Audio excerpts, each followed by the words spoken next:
My name is David McFarland, and I'm chairman of the Marden History Group and of the Marden Heritage Centre, which we opened about 3 years ago.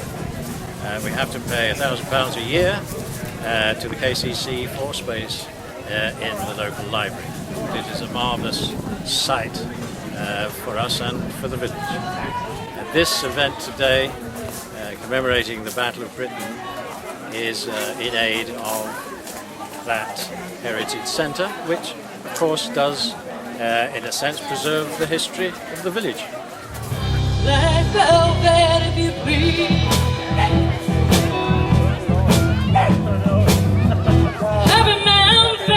There's plenty of food. We have a hog, and we hope to cater for about 160 people. We're also letting off our air raid siren, which we've been searching for 5 years, obtained from the Ministry of Defence, and have had just restored. And we hope to put it up near the Heritage Centre and Library in the village eventually.